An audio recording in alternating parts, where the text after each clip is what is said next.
Hello, everybody. Justin Stivers. Thank you guys for tuning in for another episode of the Stivers Show. Very excited. My guest today, Phil Stevenson, aka the Mortgage Nerd. What's going on, brother? Let's not forget the gotta get my nerd glasses on. Awesome. So. Yeah. So if you're listening, he's got some great glasses on. But Phil, man, we've known each other for a little while. I think of you as like the all around mortgage guy, mortgage guru, and obviously, mortgage nerd, which I think you trademarked. I think I saw that. So that's yours. Yes, sir. Awesome. Yes, sir. Very cool. So like mortgage is your thing, man. And I know, I talk a lot about real estate on this show and I'm involved in the real estate world in different forms. And so obviously right now with COVID, when we're filming this July, I don't even know what day it is. Someday. 20. I do the same on my videos. I'm like, what date is it? And luckily, I talk to my editor in the middle of the videos. I'm like, I don't remember the date. Let me look. I'm so confused with months and days and everything. But obviously, it seems like from everything that I'm seeing on Facebook, Instagram, the news, everything, like people are definitely buying houses. And I know we spoke briefly before we started filming. That's been your experience as well. And we're going to talk a little bit about second homes, which is interesting. But so we'll get to all that, man. But where I always like to start, I'll let you, that introduction doesn't probably do you justice. So, I'll let you, who are you and what do you do? Sure.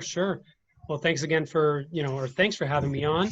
I'm actually here in the Florida Keys and here for a month. So working in a vacation place. So I get to walk to the ocean in the mornings before I start my day and all that. But so that's why you've got this going on in the back. But I started in the people listening to this. It's messed up. Oh yeah.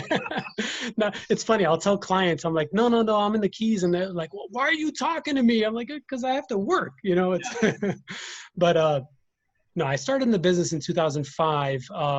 After coming home from Afghanistan and Iraq, I was in the Army and I got back from Iraq in 2004. So I was coming out of college with a degree in economics, one of my degrees, and, got into the business when the market was going up, learning, and then it crashed. And so 2008, which I think me by this, I did my first reverse mortgage for my grandparents in June of 2008. And the second half of that year, reverse mortgages helped me survive. And then we started to thrive while other people were leaving the industry as a whole. So that's a big part of my career. 2011 to 2017, I only wrote reverse mortgages, which is a very difficult concept to understand, much less explain and help people who are in retirement understand how it works. But then in 2007, shifted back to all mortgages because there was too much regulation by the government with reverse only. And I'm extremely grateful because now my business is maybe 10% reverse and just blowing up with all the conventional VA and FHA stuff as well. So I don't want to talk too much about the reverse because I know you've kind of shifted away from that a little bit. And I think my listeners would probably be interested in something else. They're not in the reverse mortgage space, but I'm curious, are you seeing reverse mortgages going away or? No, not definitely not going away. I thought I would have more reverse mortgages coming in right now because when 2008, the market was crashing, we were in the midst of this terrible recession, which was all housing related. And so since the values were going down, the supply of people qualifying for a reverse mortgage was going down, but the demand was skyrocketing. So we had so many people that were just like, you don't qualify, you don't qualify, you don't qualify. I said, sorry, the neighbors. And so I expected a little more of the same, and maybe it's the people that are still 100% in it that are doing a lot of it, but it's not going anywhere. There's a need for that. There's a want if you understand how to use it, even if you're affluent. It's a very good program. I did it for my own family, and I still have clients, at least one or two a month that I'm closing that are reverses. Interesting. So mortgages in general, I think, again, we were talking and it sounds like business in the mortgage world is going well, low interest rates, people are buying. To me, it seems just like counterintuitive with COVID because I know a lot of people have been laid off. A lot of people's furloughed or just, the longer this goes, job certainty for some people if you're not self-employed and depending on what you do. Um, why do you think there's so much interest right now, for purchasing homes? So my videos throughout all this kind of chronicle my thoughts from since last year when the inverted yield curve started. We knew a recession was coming, had no clue it was COVID. And so when COVID hit the States in March, I had clients that were putting multiple offers on properties. What happened was I first heard of coronavirus, because it wasn't even called COVID yet, in early January, because it was affecting the stock market and causing rates to start going down into the threes, deep into the threes. And so by March, the real estate market was hot, healthy, a lot of people buying, very low inventory, and a lot of buyers. So supply and demand. Again, if you have very low inventory and you have a lot of buyers, it's going to force those values to go up. Not like when the market crashed. You've got inventory going down and a ton of sellers wanting to sell and get out of their properties, and the buyers were going down. So that caused the values to go down. We're not seeing that. And then I knew even in March and April, when all the naysayers were out there, people who now say, yeah, Phil, you were right, that they're like, wait for the blood in the streets, that everyone's going to be in foreclosure. No, there's forbearances helping prevent people from going into foreclosure, because you can stop 3, 6 months, maybe up to 12 months of payments added on to the end. So those people aren't going into foreclosure. But then these interest rates, when the market crashed 12 years ago, rates were 5 and 6%. They never went much lower than that. Now they're in the 2s. I mean, I never thought, I locked my rate in February before COVID really hit. As a veteran with a VA mortgage, 2.75, and I own a mortgage company, I never thought that the VA mortgages would be where they are right now, is 2.3. So that's really what's driving it, is the supply and demand and the interest rates. You think that those interest rates, that's kind of the new norm? It's hard to tell. It's hard to tell how long. I mean, look, did my crystal ball work in February? No, I wouldn't have refinanced to that. But I'm taking advantage now too, because when they shift, and I actually on a Coral Gables Chamber presentation the other day, I showed a chart. Every time in history that there's been a low point, the shift up in rates is very fast and very steep. So when it's going to hit that low point and go, I don't know. But if you're in the market and you're thinking about it, then just do it. And even if it goes a little bit lower, 1.9, I don't see it on VA, or low 2s on conventional. It might hit, but it might not, and you might miss what we have now. So are you telling people to buy right now? I mean, that's probably a dumb question, but yeah, and I'm honest with people. If I think things are going to go down, look, you asked me about commercial properties. You asked me about multifamily, where you have a ton of, let's say it's a 10 unit, and everybody there probably makes less than $40,000 a year, which is the hardest hit portion of this economy right now. I'd say, I don't know if that's the right move. My commercial realtor friends here in the same place I'm in the Keys, they say the same. So, but if you're looking at residential, if you're going to wait, what you're going to do is you're going to find a property with a higher value in the future, at least in our South Florida market, which is multiple offers, people bidding up, which causes values to go up. And then on top of that, you have these low rates. So your purchasing power is much better now than it was, or than maybe it will be. So you'll miss out on a good deal if you want to wait it out for whatever reason. So do you do mostly residential, single family residential? Is that kind of your bread and butter? Yeah. Single family is my like niche. I would say I deal with a lot of, young attorneys like you, or, upper middle class, I would say, is the bulk of what I do. It doesn't mean I don't do entry level condos or anything like that. But it's that the loan limit is 510 in South Florida, 510,000. So people that buy at 6 and put it down to get under 510, it's kind of my sweet spot as an individual, producer. So that's the hottest part of the market. You go over $1 million, it's not as hot. But then again, here in the Keys, it's just hot, period. They're flying, the properties. Is it? The Keys are hot like that? Yeah, yeah. So I'm part of my reason for spending a month down here was to look for a second home because I'm big on the idea this year as being huge for second homes, in part because your primary residence interest rate is the same on a second home. It's not like an investment property. The difference is, I just made a video about that that's going out today or yesterday. The second home qualification is harder because I have to qualify with my mortgage on my house that I live in, and then the new mortgage here, 100%. I can't use rental income to qualify. Um, but if you can do it, I think that's the big shift of vacations for the people, for anybody, is going to be to go somewhere where you can be in a house, go to a beach, go boating, somewhere where you're not crowded into a Times Square or in the can't believe it, the Vatican, or something where all these people are together getting each other sick. Um, so That's why everyone's buying these RVs and doing, cross country tours and yeah, whatnot. RVs are hot.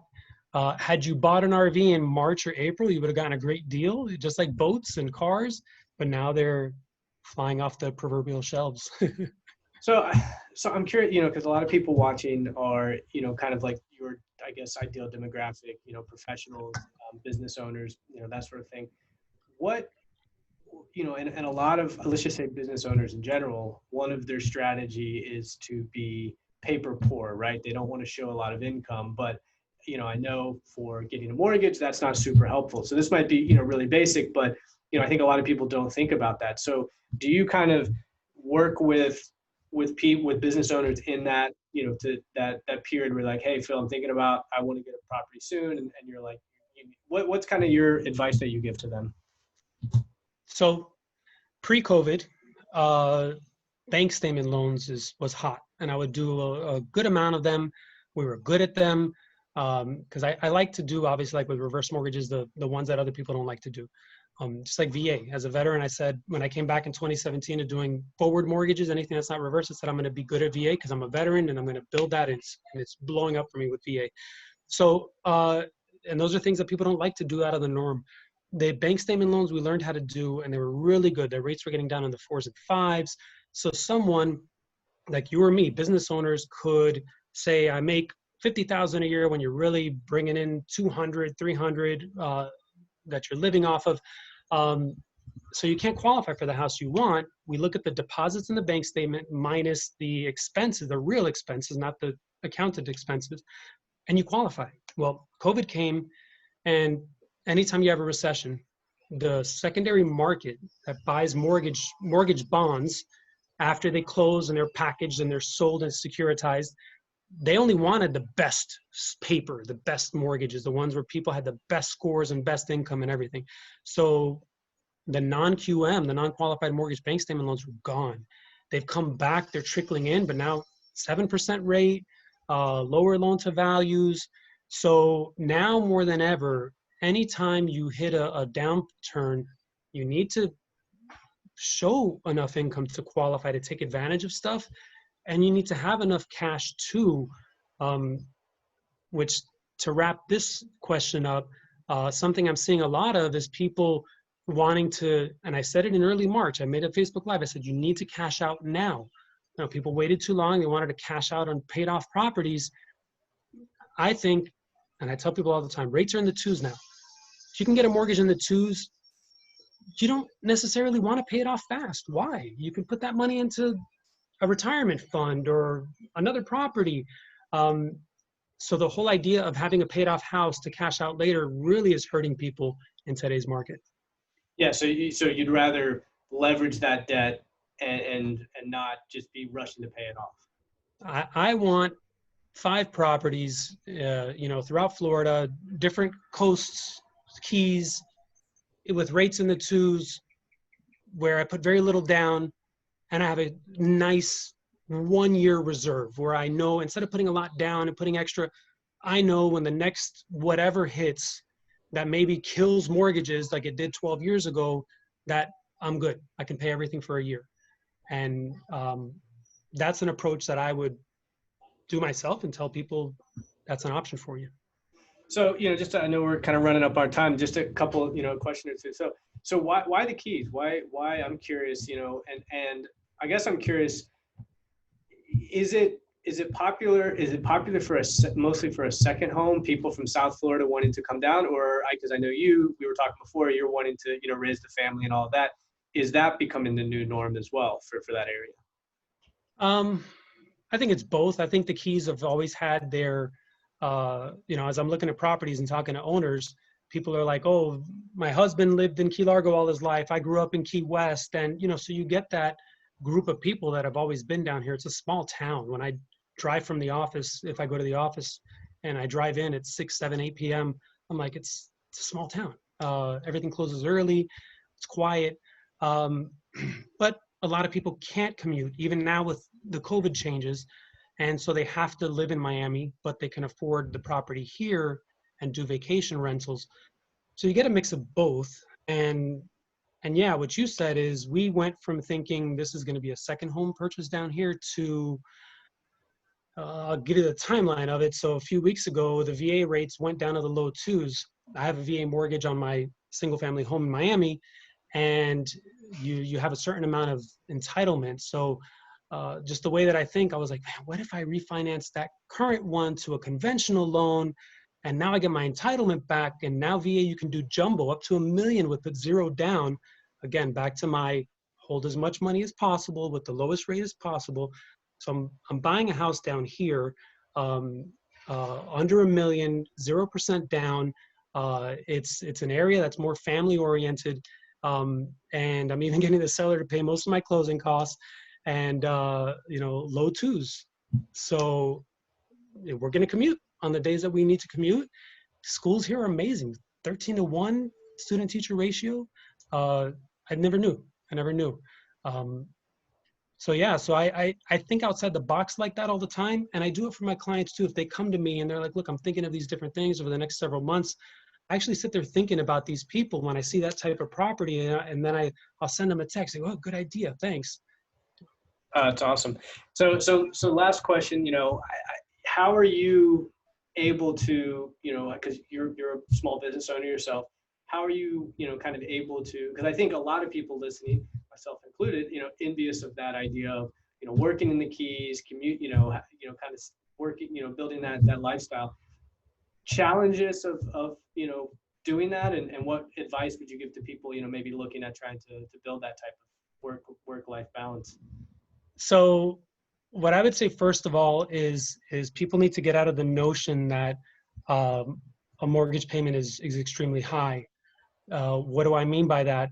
If you compare a $500,000 mortgage payment today at about 3%, to a $400,000 mortgage payment a year and a half ago at 5%, they're about the same. So what just happened is you got a $100,000 discount on your payment, not on your purchase, but on your payment. You're going to build equity no matter what. So that's huge. So people that think, man, I can't afford that because it's in the Keys, why not find out what you can and can't afford? A lot of people realize now they can work remotely. There is a mass exodus from urban to suburban, from New York to South Florida. We're seeing a lot of that stuff. So from Miami to the Keys.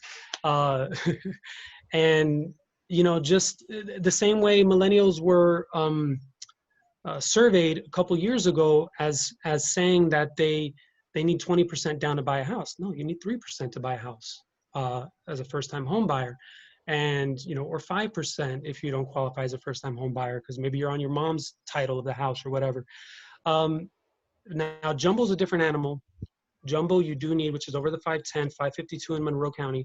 There you need 20, 25% down, maybe 10, but your rate is really high unless you're a veteran. So I have a series of VA videos outlining properties. I'm finding certain properties and saying, hey, if you're a veteran and you're on disability or whatever, or you work from home or your spouse does, why not look at the Keys? 2,000 a month, 3,000 a month, 4,000 a month, and you can live in paradise. That's awesome, man. Yeah. Well, Phil, I appreciate it, brother. I love the stuff that you're doing. I know you've obviously got a show yourself. How can people find you, get in contact, and see how they can move down to the Keys with you? Yeah, I mean, my website is pslending.com. On Instagram, it's mortgage_nerd_TM. And, you know, cause there's a bunch of others that have it there. And, I was gonna say um, we gotta kick those other people out, man. We gotta get you the main yeah, one. with time. I think I'm on a little, I'm almost there, almost there. Yeah. There's no R with a circle yet. Um, but, and yeah, so pslending.com, you know, call my cell phone. I don't care. I talk to people all the time at 786-586-3336. And, you know, I'm happy to help people out, even though I'm working 12. Yesterday, I think I worked 15 hours in bed with the laptop on my lap. It's crazy right now. It's crazy awesome. Yeah, Unfortunately for no one's those, feels sorry for you for right now. So. I do have to say, you know, because I always say it, it's like, I feel so bad for those businesses that are failing. I've been there. I was there 12 years ago when there was nothing that you could make in mortgages. You know, and it sucks that it's like government imposed to, you know, you can't operate your business when this might be the new normal for a long time. You know, you can't shut everything down for a year or 2 years. You got to let business happen. So you know, I Yeah, feel for those people. it sucks. Definitely sucks. Well, Phil, thank you, brother. Appreciate it, man. Stay safe and appreciate it. We'll talk to you soon, man. Thank you, man. Thank you for all you do. Appreciate it.